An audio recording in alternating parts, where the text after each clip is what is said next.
Good morning, Drusilla.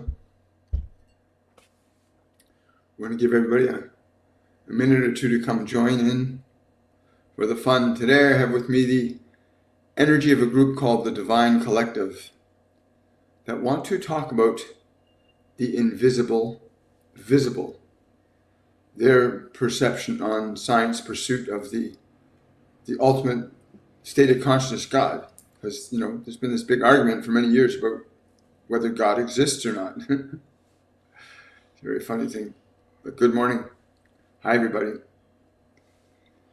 So for those of you that are wondering, my name is William Michael Forbes. I'm a spiritual medium, a channel, and an intuitive life coach.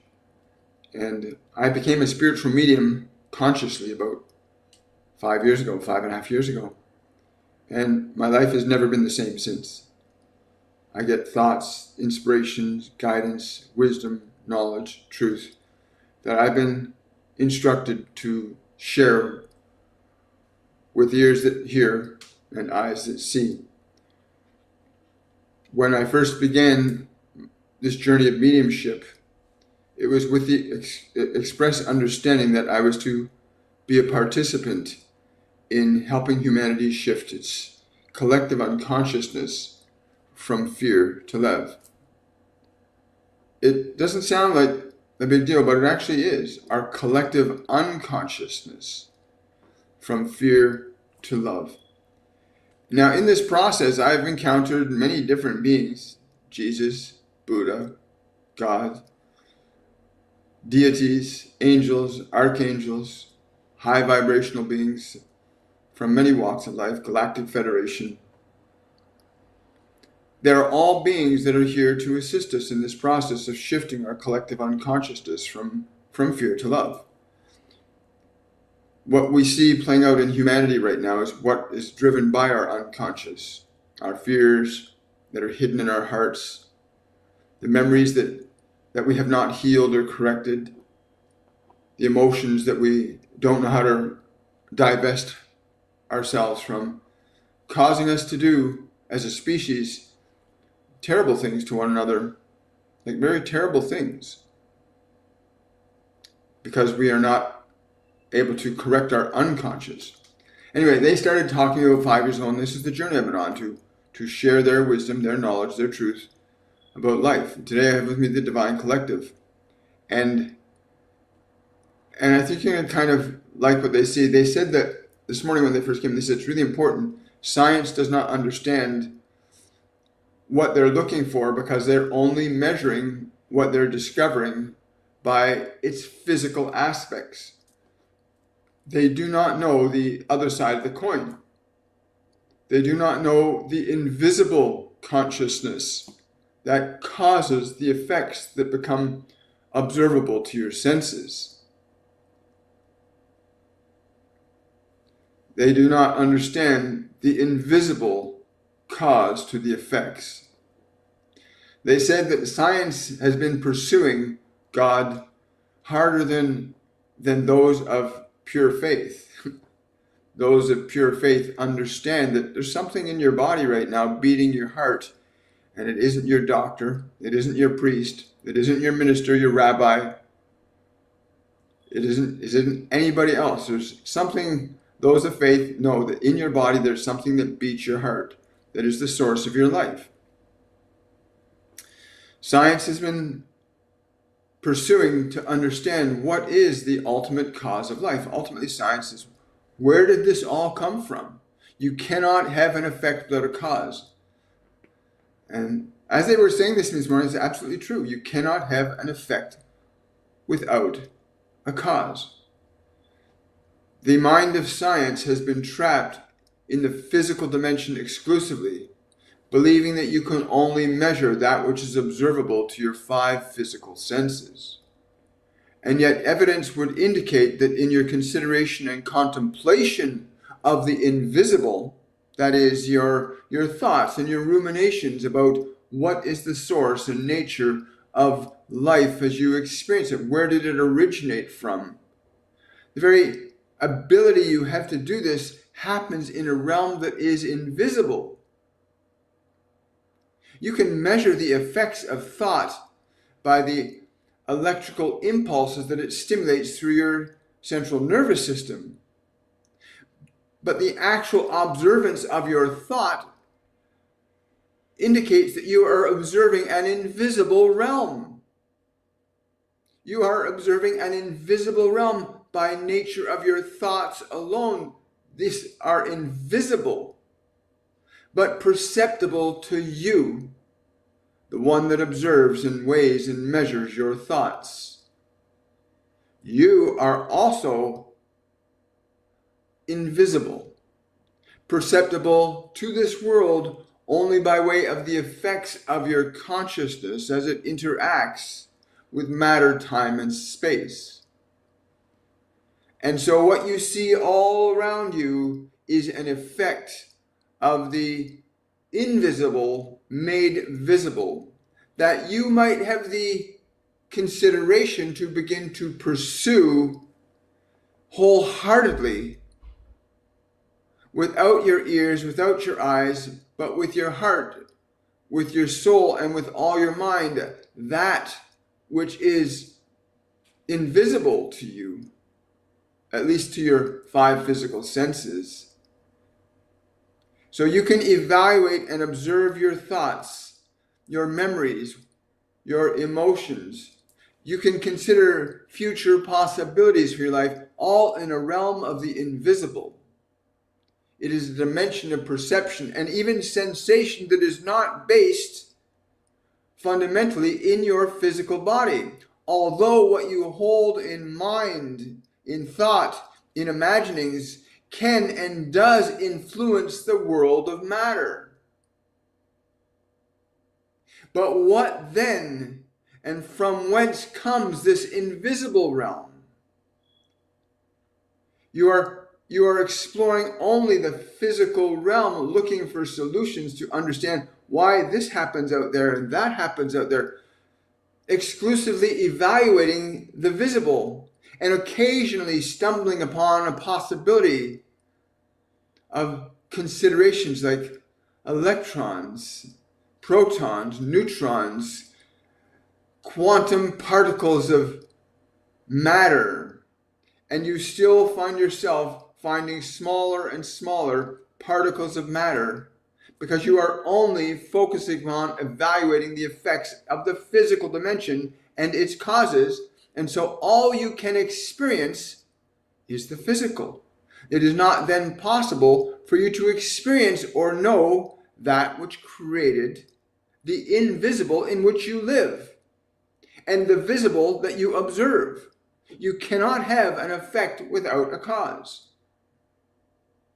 And yet you have the ability to interact with this invisible world of thought, imagination, emotion. And yet there is not one amongst you that would say your emotions are not real. You feel them, you experience them, they exist for you. They can be overtly expressed, but in the privacy of your own mind, in the realm of your own thoughts, this is invisible, but you are able to perceive the invisible. Where then does your thought originate? Where does your ability to perceive as awareness that you can observe thought? For this aspect of yourself that is awareness is also invisible, only observable by ways of that awareness that you are moving through the function of matter.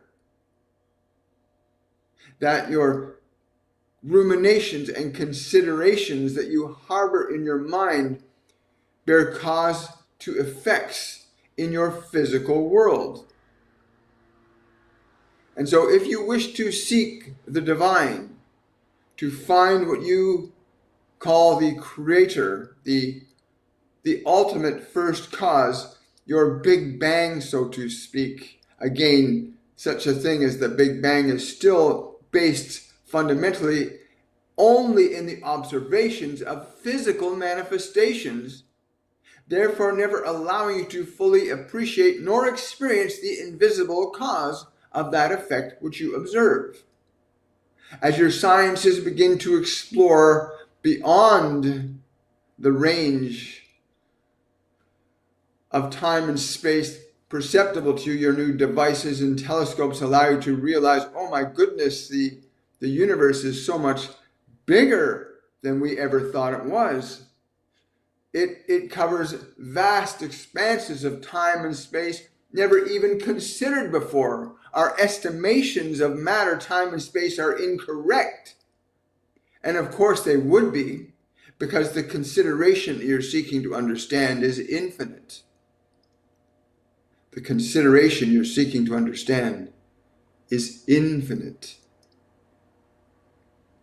And so you can continue to pursue your observations of matter and time and space, and you will in perpetuity continue to evaluate effects only in the physical dimension, denying yourself the source of the tree of life that you observe, that consciousness that says, I am. The invisible may be visible when you are not caught up in the visible, looking for the invisible. You already exist in a realm of the invisible, which is what you are, your body, but the mechanism that allows you to exist in this function of physical matter, and it can be very exciting and dynamic. But if you want to truly understand and know this first cause, then you must let go of all other things that would distract you from it, to go inwardly and pursue into the inner vastness of your own consciousness, your own awareness, your own invisibility, if it were to be considered such, that your awareness is invisible. Your thoughts are invisible. You are not exclusively bound in matter, time, and space, but are able to articulate acts of creation, effects in time and space. So if you want to begin to explore and experience the divinity that is you, the infinite you, the profound and glorious you. And we speak not of your aggrandizing yourself or making yourself special, but to recognize that you are one with that consciousness that says, I am, cause, effect. I am, cause, effect. In the place of your undistractedness, that is where you can pull your attention away from tinkering around with the effects of your life, you can begin to explore this first cause. It is said to you that I and the Father are one. Then who are you, this I, when you say this? I am so-and-so. I am this person. Who is this I that is you that observes the thoughts that you deem to be your personality? Who are you that observes your flesh and bears witness to its carrying out your requests, your actions?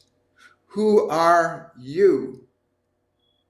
And are you willing to explore the invisible to know it? Or will you continue to tinker around with the effects? If you were to quiet your mind sufficiently enough, if you were to step away from the costume of the flesh for a sufficient enough period, you may haphazardly or deliberately fall into eternity. You may find yourself bridging into an expanse of consciousness far beyond the comprehension of your five physical senses, but inclusive of it.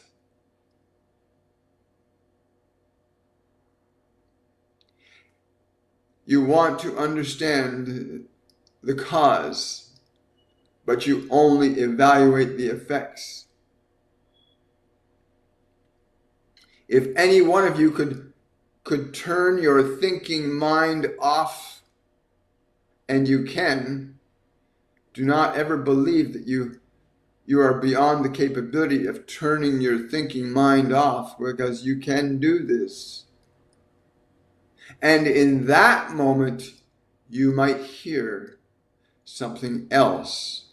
You might know something else than the things that you know of this world and the thoughts you know of your mind and the memories and anticipations and expectations.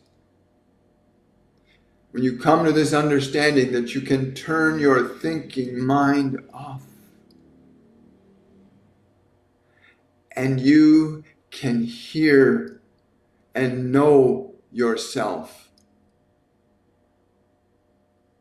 that you can truly hear and know yourself, not as the self you remember, not as the self that others would have you declare yourself to be, but as the self that you are. The statement, know thyself, can only be understood and realized when you develop the wherewithal to quiet your mind and your body, to pull yourself away from the world, to go inside to the very center.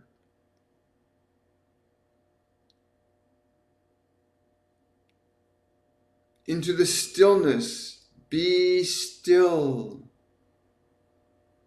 There is something quite remarkable that will happen for you when you are still. When you recognize that your nature is that you are not your thoughts. You are not your emotions. You are not that body. You have them as manifestations of your creative process and the interaction with others, similarly in a process of creation made in the image and likeness of the Creator itself. You are going about carrying the process of creation out in your day-to-day existence, all the while seeking meaning and truth and understanding. And so very few of you find it in the world because it is within you. In your awareness of your pain, in your awareness of your joy, in your awareness of your body, in your awareness of these things, you are not these things. In your awareness, you are something different than your thoughts. You are something different than your emotions. You are something different than your flesh. While these are necessary to a point, for there have been those dear ones that come through this earth and they realize they're just passing through to meet something else besides this physical dimension.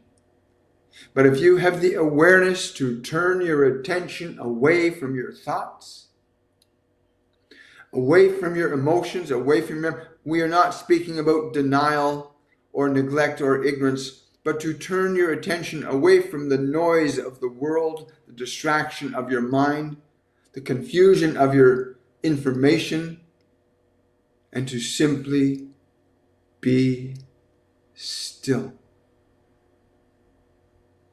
Then you move into the realm of the invisible. And in the realm of the invisible, you come to know yourself and what you are being, what you are being.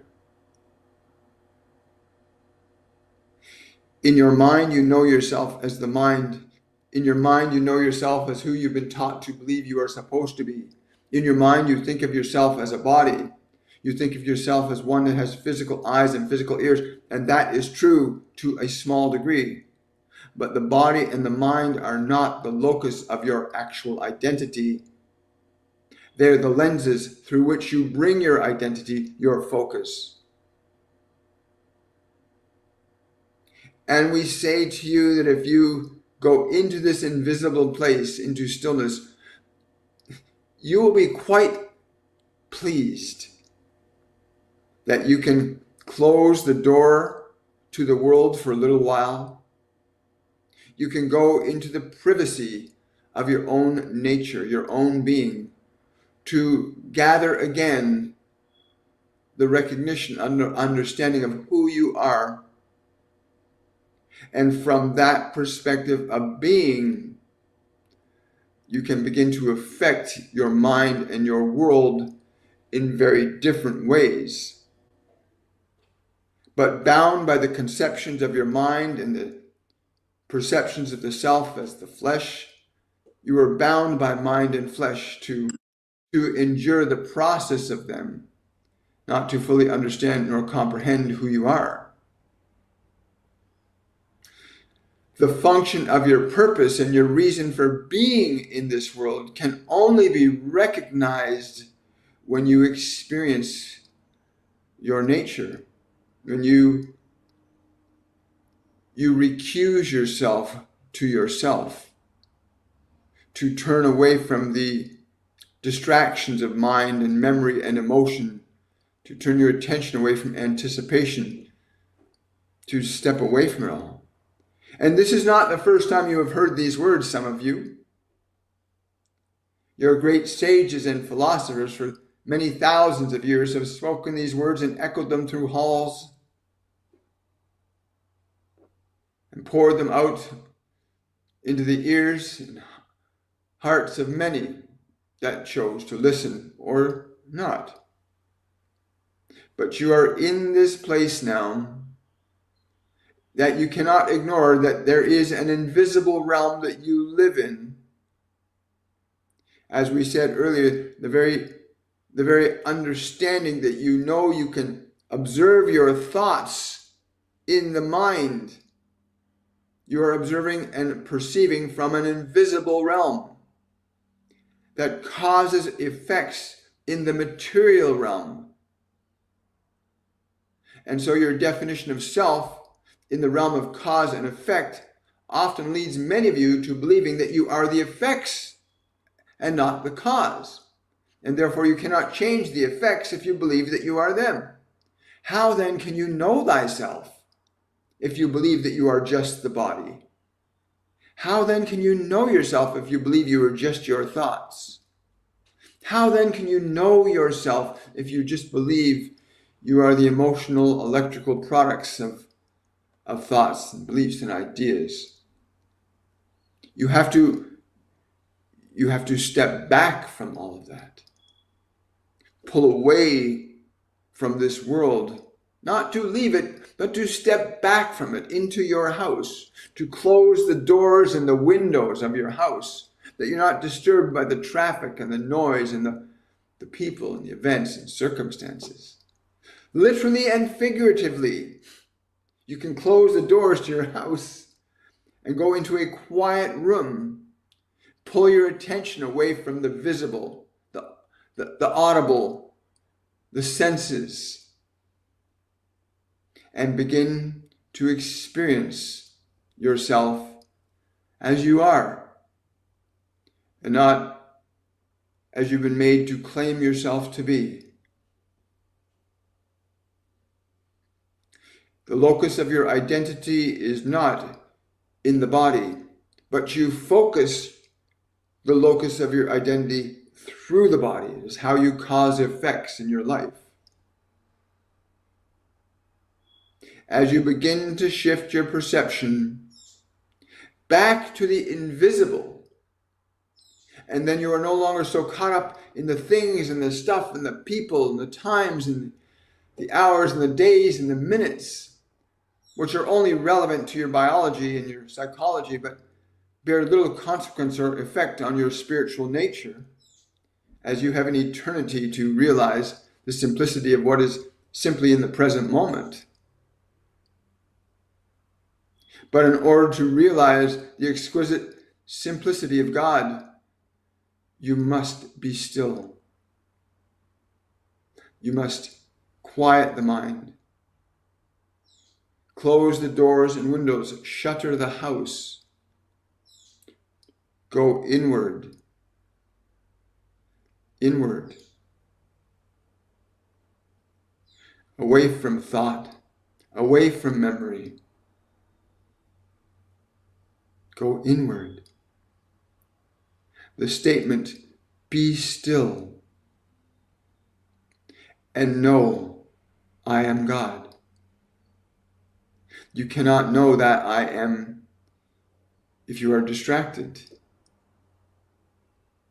Although it beats the heart of your flesh, for no man beats your heart, but that which made the flesh.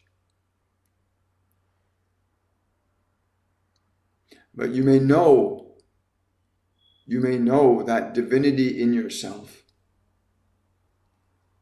Close the temple gates, the eyes, the ears. Step away from the world.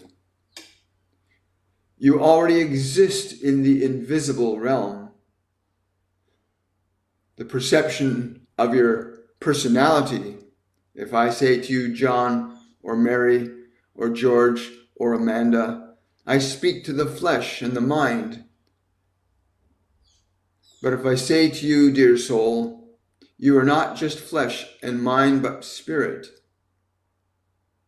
You are not just flesh and mind. You are spirit. And if the truth is heard, then there will be something that happens inside you when you hear the truth, for the truth will set you free. In that moment where you remember that you are not flesh nor thought alone, but spirit, made in the image and likeness.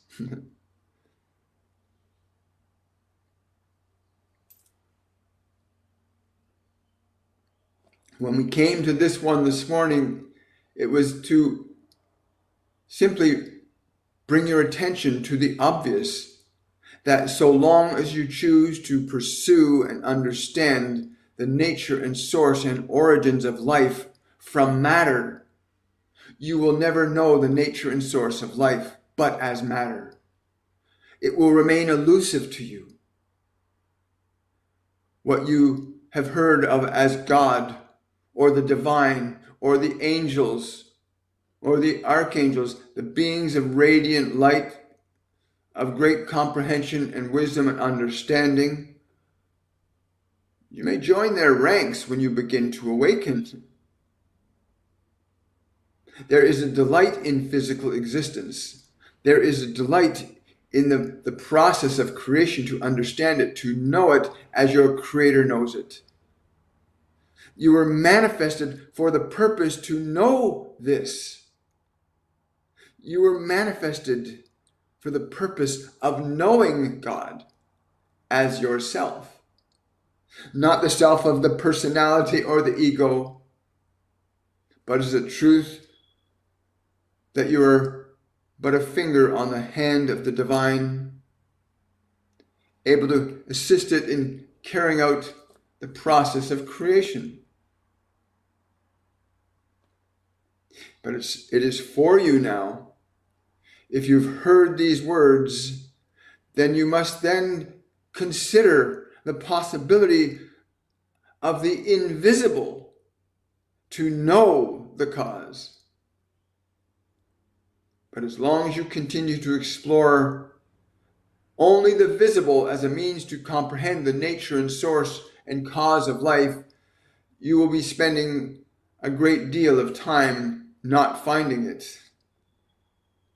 And that is okay, because you do have an eternity from the perspective of your true nature. But your mind and body are finite. They will come and they will go. And the opportunity to know thyself, to remember the essence and truth of who you are, can be a very small window.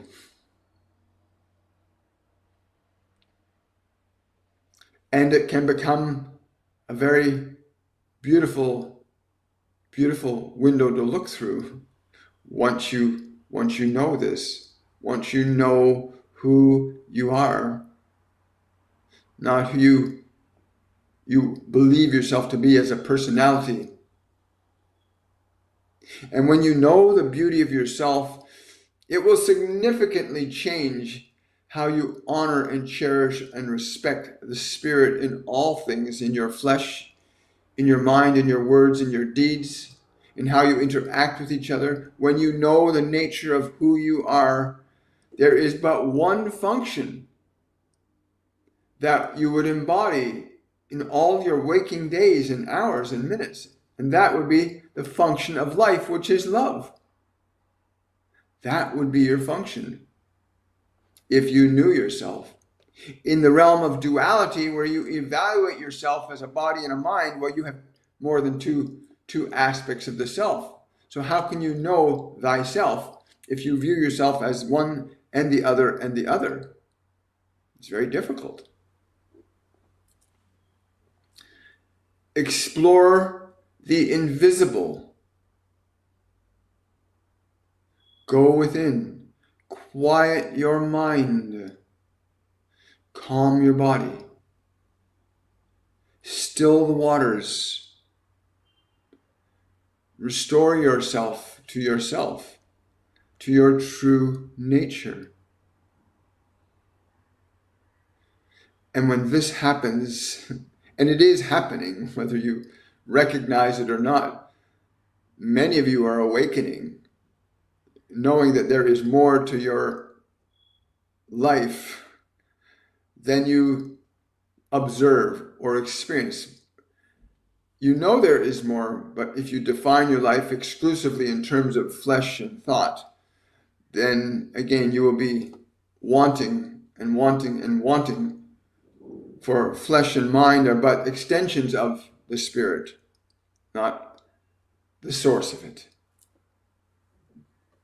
But you might find at the very least the beginning of peace and the relief from your suffering when you turn your attention to the invisible. Take your eyes and ears from thought and fear, emotion. Take your attention from those, that you would begin to experience yourself as you are, as you truly are.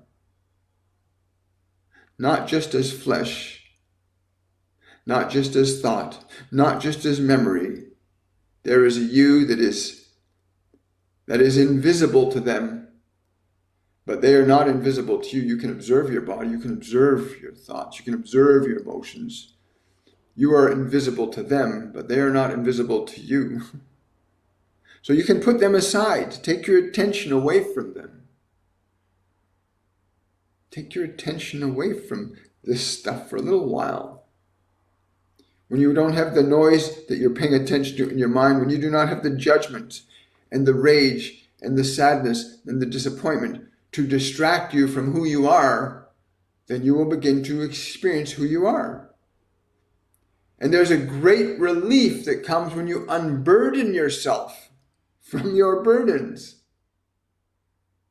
And it is not that difficult.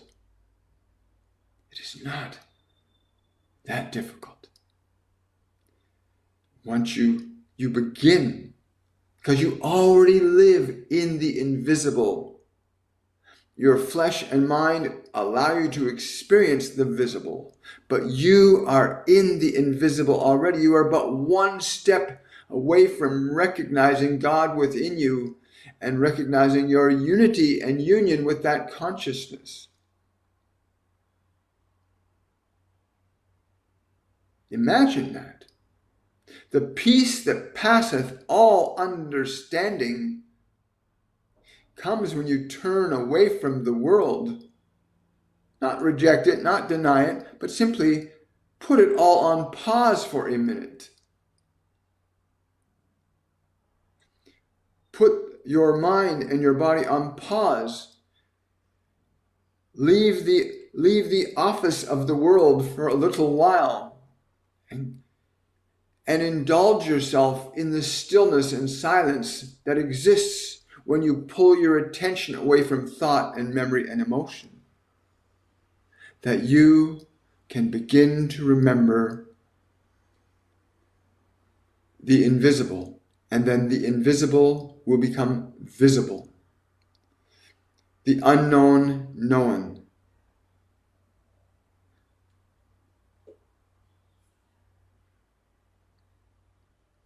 Let us conclude with this consideration for you, that your true nature outside of who you think you are, the invisible you that we are encouraging you to look at, remember, to be, that you that we speak of is love. Your true nature is that you are love. Even considering the possibility of those words, put aside your thoughts. Turn your attention from the fears, the concerns, for but a moment or two, and consider that without those distractions, without those impediments to your perception, that you are love. And in the moment when you can say to the storm, be still, I quiet this mind, I quiet this flesh, I give them rest.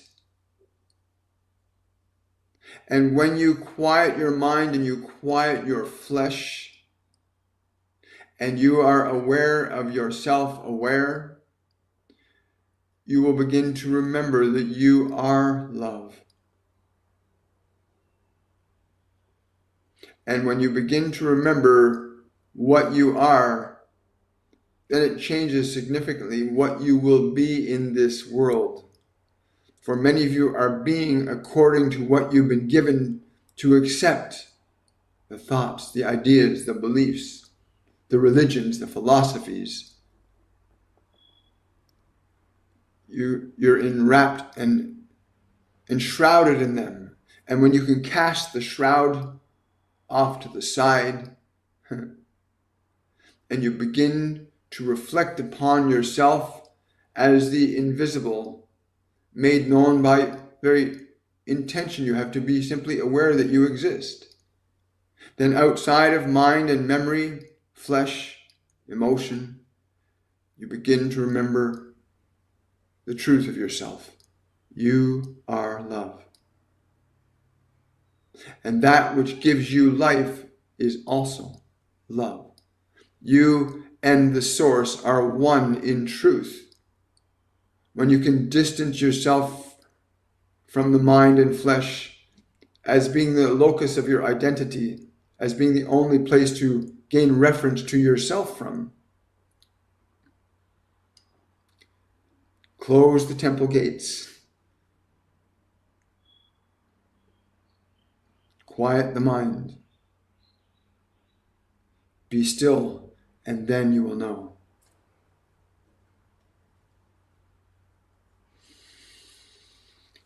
Thank you. Good morning, everybody.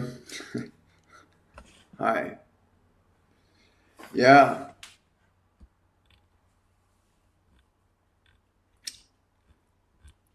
The distractions of fear are many, are they not? Good morning.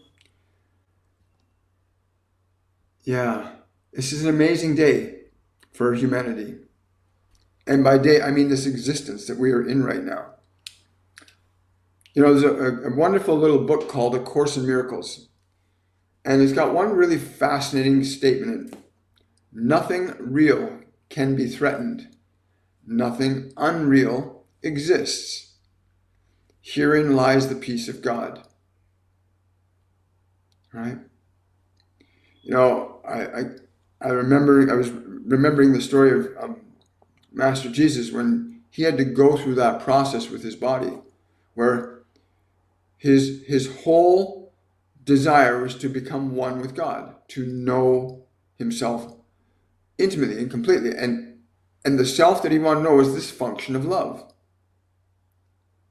He wanted to know that. When he went through the the torture and the punishment that he went through, he did it with love. He carried no rage or anger or animosity, completely gave up fear. And though his body was screaming in pain, as any body would going through that, he himself stayed in love and grace, not only towards his own body and its suffering. He stayed in that love and grace towards those that were harming him. He stayed in that state of love and grace because his goal was to restore himself to love completely, wholly. And there was only one way to do that. And that was to do that no matter what. No matter what the situation or circumstance he was going to face, he knew he had to do it with love. And he knows that we have to do that now. Many of the ascended masters, many of the deities that are here to assist humanity in elevating themselves up know this too. That you have to come to a place where you approach everything from love. And that doesn't mean to be ignorant, allow stupid things to go on, because love does not tolerate ignorance. Love does not tolerate deception. Love does not tolerate lies. Love does not tolerate anything of a destructive nature. Again, it would seem to be a contradictory point if he went through that pain, but his was not about the flesh. He was truly returning himself 100% to the state of 100% state of love and grace, no matter what. And that once he achieved that state of love and grace, neither flesh nor rule of man could stop him. You know, in Star Wars, you know, where Ben, for those of you that might remember the movie Obi-Wan Kenobi, where Darth Vader is going to strike him down, he completely surrenders, lets go of all of his anger, all of his rage, and he surrenders. Because he understood that the function of his consciousness was not based in flesh. And so he realized he could not die. From the perspective of his body, he did not exist here anymore.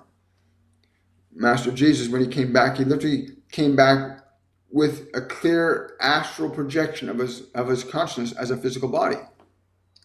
He was able to manifest a form that people could perceive him in. And it was very different,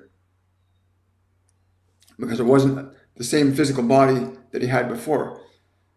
Because his consciousness had changed so significantly that the form that manifested as a product of his consciousness was perceived as a body of light. Very few people could actually recognize him because the function of his love literally created a light body. Imagine that.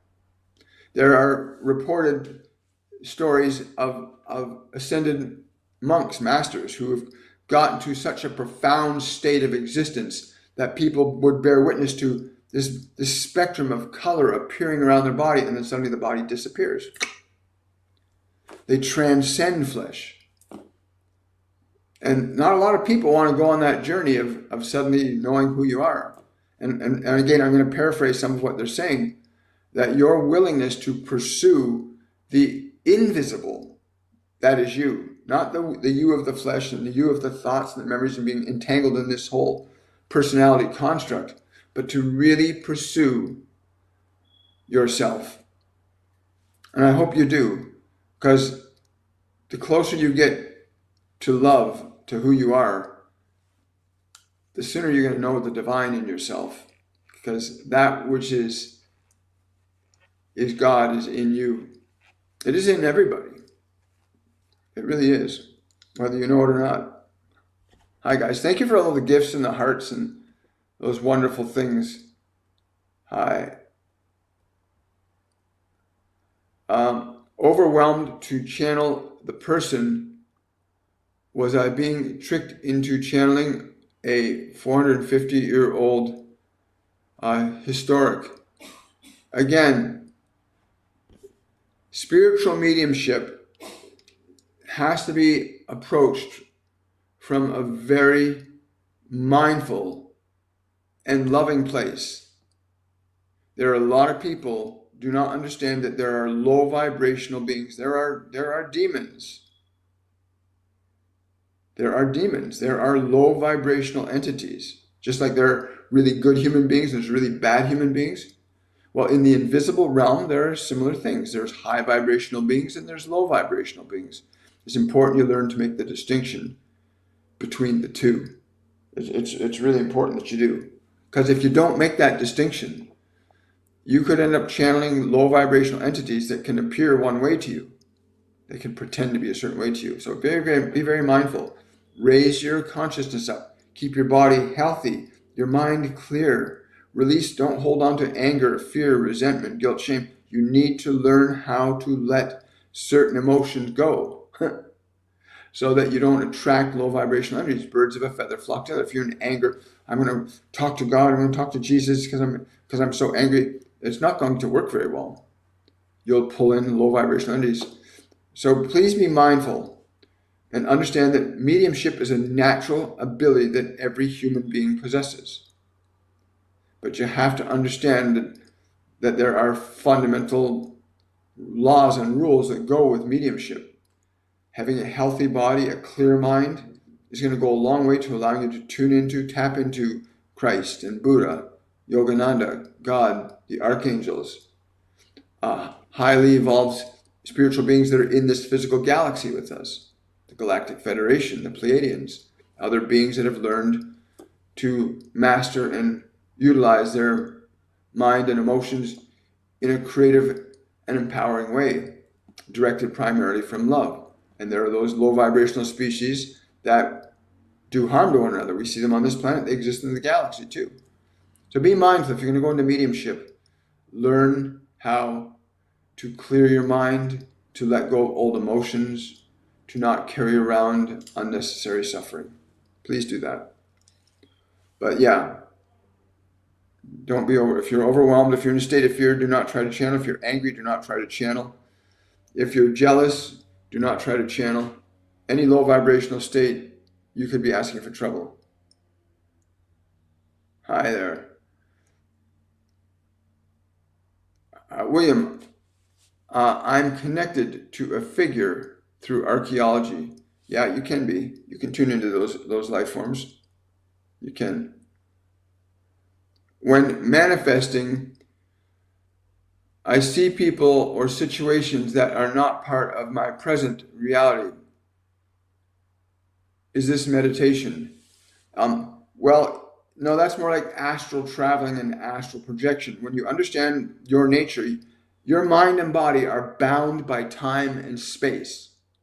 Your mind and body are bound by measures of time and space, which have a different set of rules and laws as to how your consciousness will exist in flesh or in thought.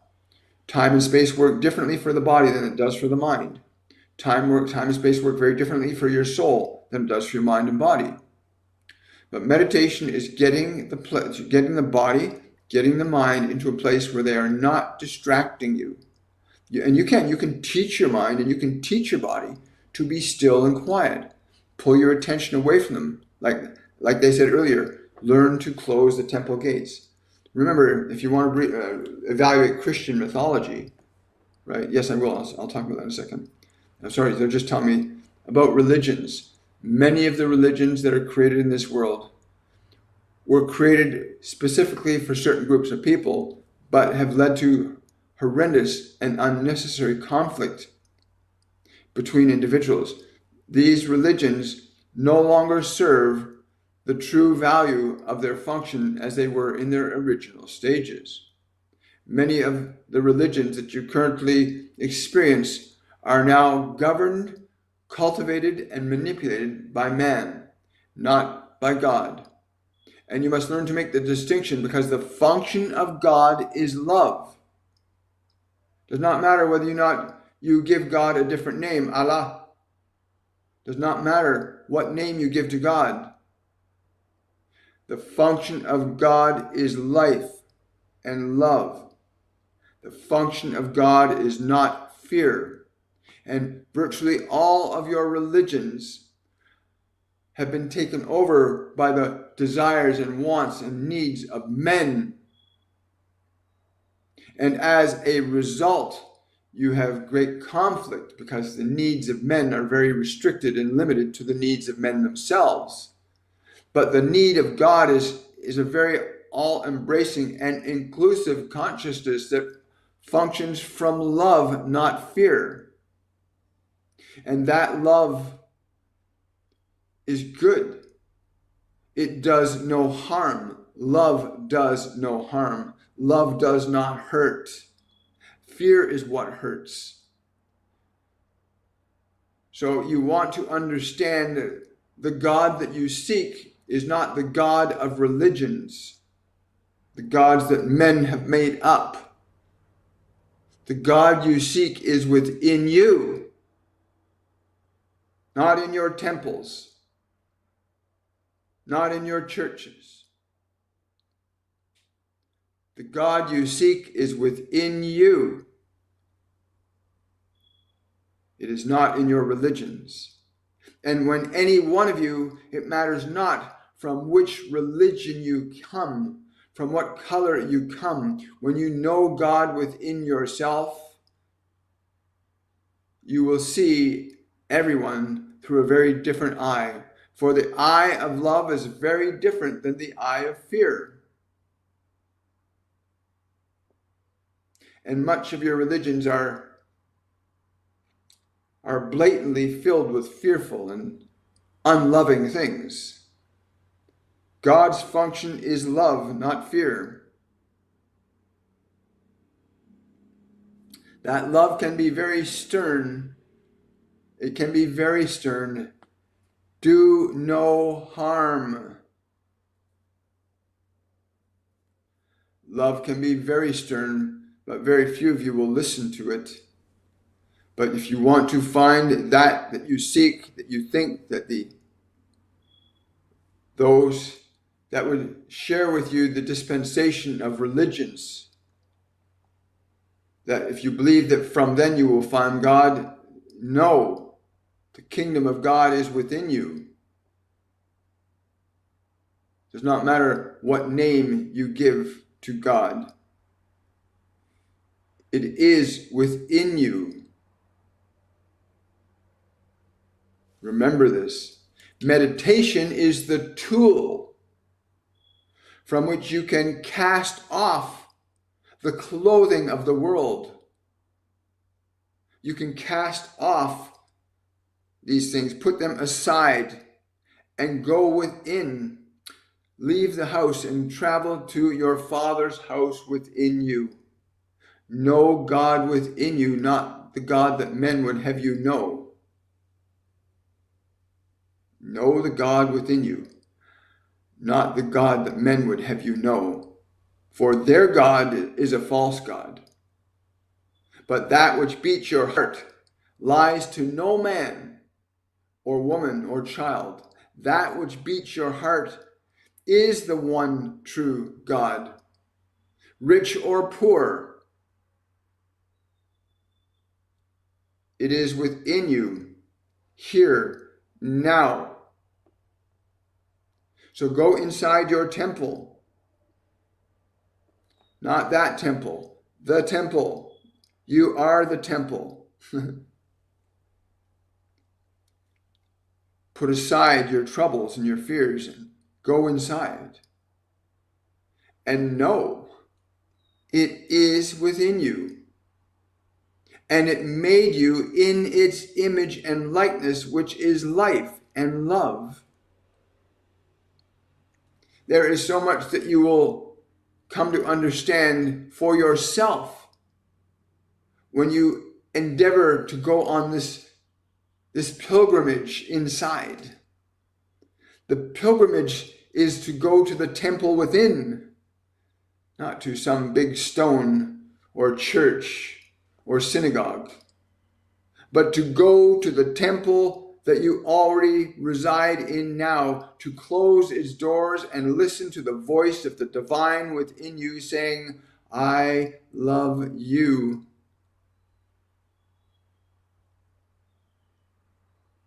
To know that that divinity is in you, it is in you and you must find it in you, for these are but the words spoken from another form of flesh to you. So you must know yourself, not by the words of man, not by the books of man, but by the living Spirit within you. You shall know this. It is in you right now, beating your heart. And no man can say he does this for you. No living soul can say, I beat your heart. I am the source of your life. No living soul can claim this, that God does for you.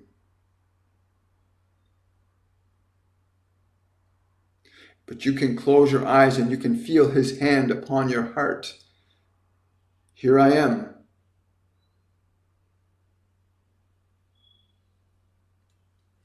Wow. Careful what you wish for, you just might get it. Manoj is asking, when we use a pendulum to get yes and no answers to our questions, then are we getting the answers from our subconscious mind or from angels? This is a really great question. So pendulums, cards, crystals, they're not meant to be a permanent way of getting messages or information from your guides and your angels.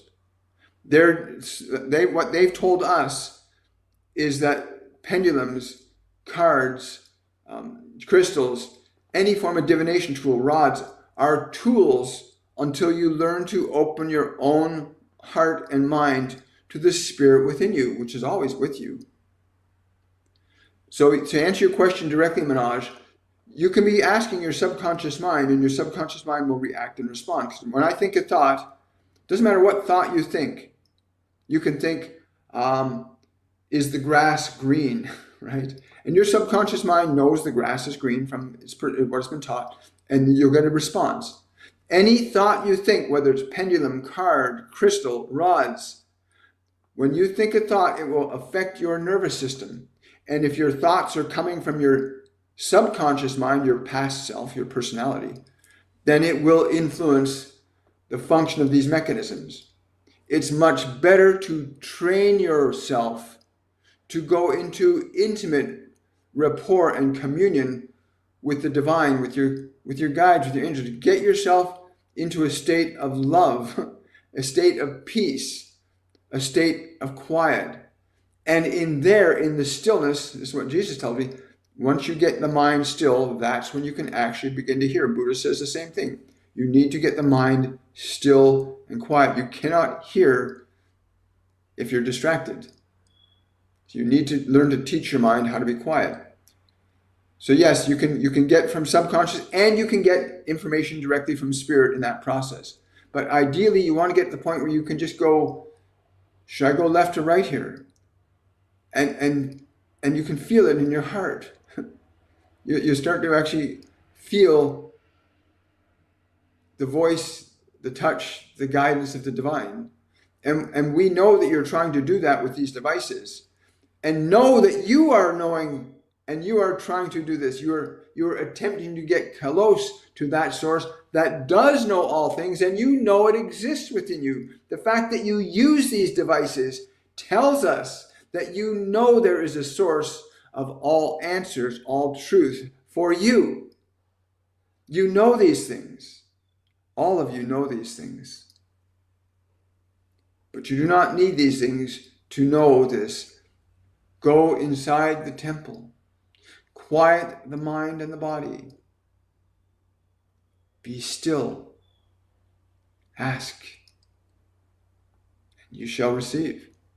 This is the truth. You must learn to listen. Do not listen to your mind. It's often cluttered with stuff that's going to get in the way of the truth. As we said in the very beginning, you must understand the visible, invisible, that which is within you, that you cannot see with eyes or hear with physical ears, but it is within you and you can know it. You can feel its presence. You can hear its word, its speech, its love and its grace lives in you, all of you, regardless of how you have disobeyed the law of love, no matter how you have abused your body or your mind. That love and that grace, if you are hearing these words, that love and that grace exists in you even now. Even in the saint and in the sinner, the same Spirit resides and dwells in all. You just have to listen to your heartbeat to know that that is true. For no man can beat your heart, but that loves you and says, I am with you. I am with you. I am, I am, I am. The interesting rhythm of the heartbeat, isn't it? I am, I am, I am. And so you can put aside your mind and know that that Spirit resides in you, and you can seek it out. With all your will, seek it out inside you. You will not find it in a Bible, in a Quran, in a Torah. It is within you. It is within you. You will not find it in flesh, nor pleasure of the flesh, because it is within you. You will not find it in suffering. You will not find it in the joy of the flesh. It is within you. And when you know it, you shall be free.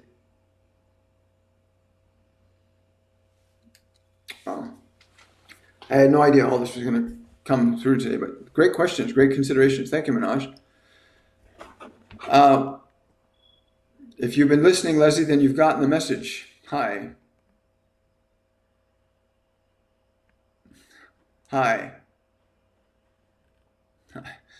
Oh, look at all these wonderful people here. Sweet Fairyish, do you have any natural remedies to treat hot flashes and heartburn, please? Yes, drink water. When your body is hot, it needs to be cooled. Drink more water, especially when the symptoms are there. The body is telling you its truth. I'm too hot. The body can only communicate to you on the level that it's at. And the mechanisms the body has to communicate with us is pleasure and pain. Hot and cold in the body are indicative of two things. Generally speaking, the body's hot, it needs to be cooled. Give it water.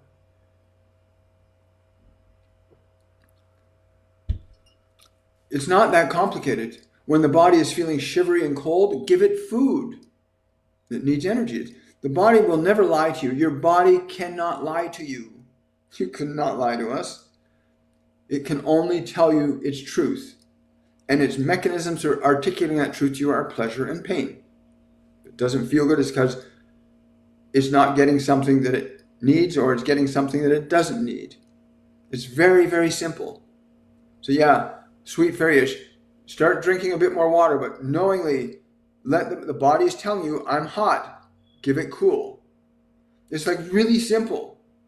And unfortunately, our medical model today overcomplicates things. Oh my, we'll have to give you this medication to change your metabolism so that you don't sweat as much. So they chemically try to change your body, thusly interrupting your natural healthy communication with it. And that happens all the time. People are uncomfortable with how the body's feeling, and they don't like that discomfort. So you want to shut the body up, like you'd slap a child in the face if it said something you didn't want it to hear. I'll just give you a pill. I'll cut this part of you out. I'll do this thing to you because you're talking to me and I don't like what you're saying. Right? That's what a lot of people do to their body. They treat their body like that all the time. I don't like that sensation. And yet your body's just trying to say, I need something, or I don't need something. Your body's only going to talk to you on the level that it's at. So for you, drink some more water. Because you find you get hot flashes and you get cold, right? You're going back and forth. Because you got to balance the cooling with the fueling, right? Like a car. A car has to have put antifreeze in the engine to prevent it from getting overheating or cooling. Water is the antifreeze of the body, right? right? It'll let the body stay balanced. Thank you for asking that question. For those of you that want to know, yes, I do readings. Go to my website and check out readings. You just go to my website, you can check all that out. For those of you that are watching from TikTok, please go to my YouTube channel if you want to see any of the channelings I've done over the last 5.5 years. There's a wealth of information that's free for you to gain and learn from. If you want to go really deeply into it, you can check out the Linktree link under any one of my videos or under my bio on TikTok, and you can get access to all the different things we do. But remember, like, subscribe, and share this information. Like the channel, subscribe to the channel, like the video, subscribe to the channel, very important, and share it. Give other people the opportunity to hear what you may have heard that improved or enhanced or gave you insight or enlightenment. Do not deny your brothers and sisters of that gift as well. For you have freely received, then freely give. Please remember that. So like, subscribe, share to any of my channels, YouTube, Facebook, TikTok. But yeah, subscribe, like, and share. Please do. Hi. Question. All the meditation with Metatron the other evening, and you, Jesus, appeared to me, showing me the place between his heart and throat chakra. Why? He's showing you where to go. Put your awareness there in your meditation. Put your awareness there in your next meditation. Daniela was we had our Patreon only live event, our first one this month on Saturday. It was amazing. Metatron on dealing with the shadow self. Again, that's on my Patreon channel. You can check out my Patreon page too if you want to become a member of the monthly or bi-monthly live events we do on Patreon, which is usually a very tight-knit, intimate group. It's really beautiful. You're very welcome. You're welcome. Well, look at all these questions. Hi there, TikTok family. Overwhelmed to change. Yeah. Again, channeling, call it mediumship. Listen, Jesus is a medium. Buddha is a medium. Archangel Gabriel is a medium, right? Elijah is a medium. Moses is a medium. They all spoke to different deities, God, the angels. They spoke to them. They received information and they dispensed that information they received. Moses communicated directly with God. But God can communicate directly with any of us. And then he took that information and he dispensed it. Mediumship is that process. And you can connect to God and you connect to the devil. There are lower vibrational and higher vibrational beings. Be very, very mindful. If you're going to learn about mediumship, sign up for our Masterclass 101, which I think begins in March the 1st. And you want to get a proper, safe, and healthy introduction to what mediumship actually is. It's a way of communication with realms of information, not from the physical dimension. Right? You want to learn properly. You want to get your body healthy and vibrant and strong, your mind quiet, calm, and peaceful. If you're angry and you're upset and you're frustrated and you're depressed and you try doing mediumship, you're going to risk connecting to lower vibrational beings. And that's happening on the planet all over the place. As equally as everybody's waking up. There's lots of people being affected by low vibrational entities, and there are people being inspired and uplifted and brought to a higher place. Because the angels are here, the archangels are here, God is present. Many of the higher level deities are present, archangels, ascended masters. And then there's the opposite, right? Whatever you resonate with is what you're going to pull into. But get into a learning environment where you're going to learn it properly. You want to learn as properly as you can. Yeah, we got that last week. Hi. If you want to book a one-on-one reading with me, you're free to do that. Oh, you're very welcome.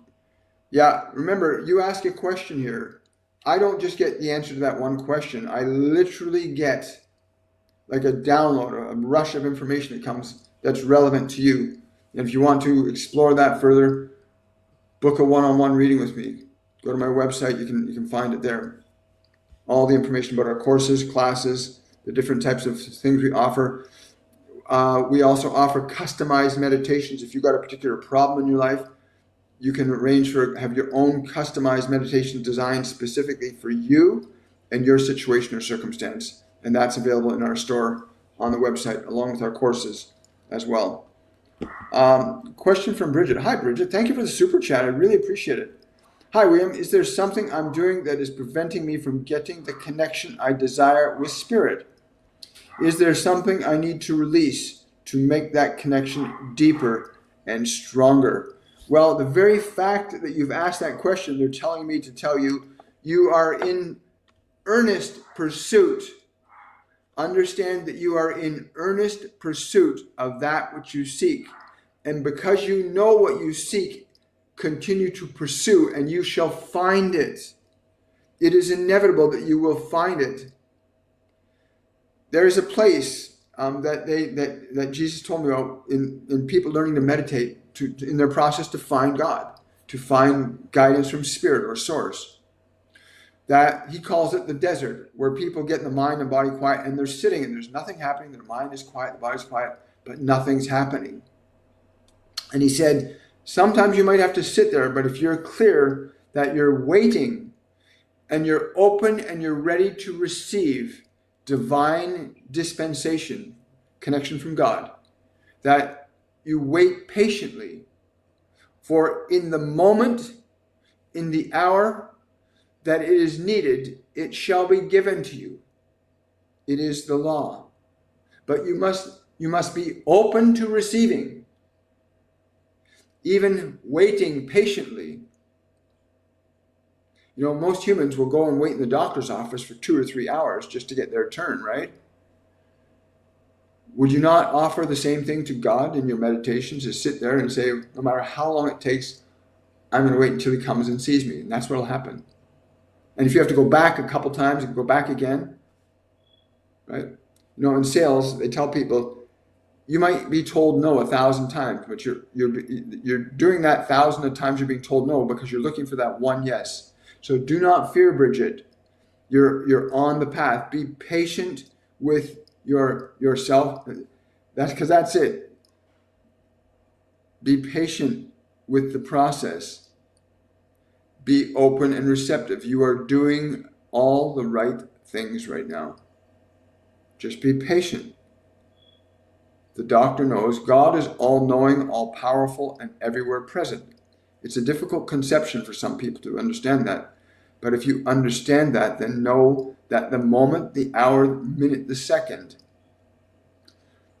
that it will be known to you. It will be revealed to you. That's what I'm being told to tell you. Congratulations. That waiting area is a tough place. In other terms, he's called it the desert, where you go into the desert. So you get your mind and your body out of the way. You leave the world behind. Moses did the same thing. Yogananda did the same thing. Babaji did the same. Sai Baba, Joan of Arc. Many beings did the same thing. You get to that place where you shut the world away, and you leave the world and you go into this space. It's called the desert. It's called the gap. There's many different terms for it. And you want to cross that gap patiently, right? There are other names for it too, but we're not going to get into the mystical aspect of that. Oh, thank you, Drusilla. Well, Drusilla, I'm going to send a reminder to you next time, because I would really love to. You've always bring such beautiful energy to live events.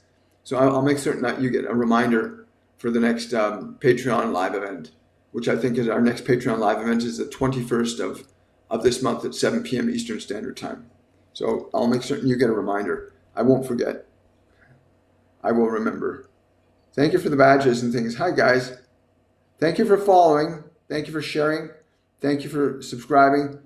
Is sadness a low vibrational state? Thank you, William.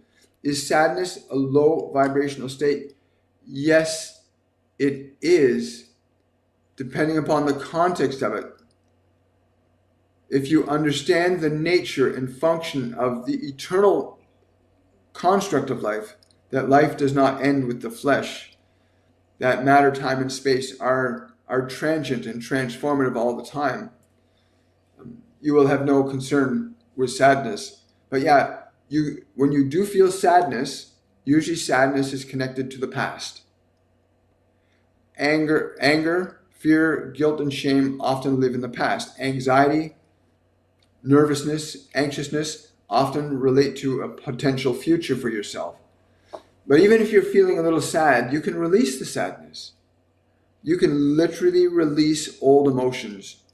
And in our master classes, they've taught us to teach people to learn how to release old emotions with love and grace. And you can turn to your sadness right now. Like literally, you can turn to your sadness. You can turn to your anger. You can turn to it and say, I'm willing to love you, even if I do not understand you.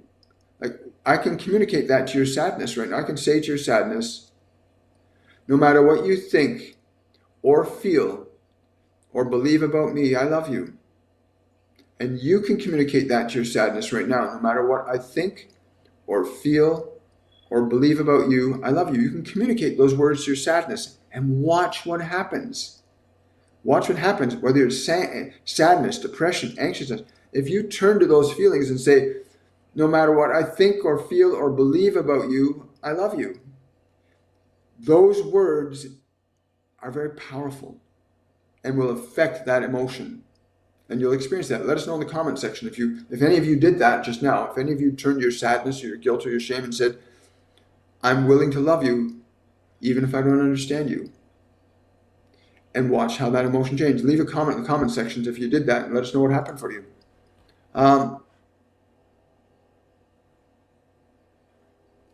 Jeremy's asking, why is my music so moving and important?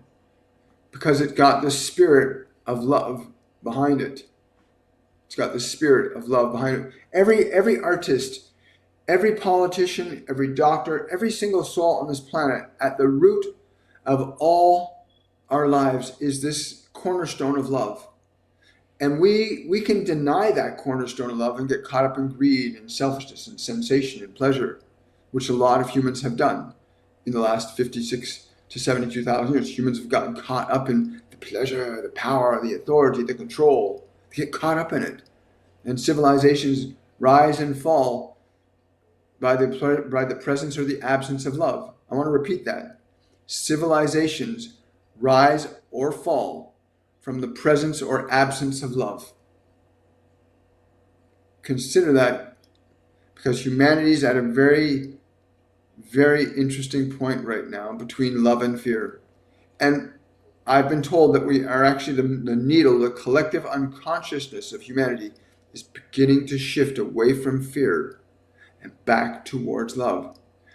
And in the context of what was just said, that every civilization rises or falls by the presence or absence of love. Every civilization, not some of them.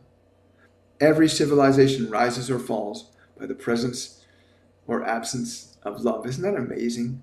Isn't that so exquisite a thought to consider? Which means your life, the life you're living right now, rises or falls, improves or diminishes according to the presence or absence of love. And no matter what your religious beliefs are, your faith, it does not matter. That is true. Your life rises or falls according to the presence or absence of love. And right now, most of the religions are conflicting, contradictory, manipulative, fear-inducing, causing many people to point fingers and judge one another, not love one another. You need to love one another. I like that. And that humanity is shifting, that we're actually shifting humanity from fear to love. Hi. I'm having dental surgery tomorrow. Am I allergic to anything they're using?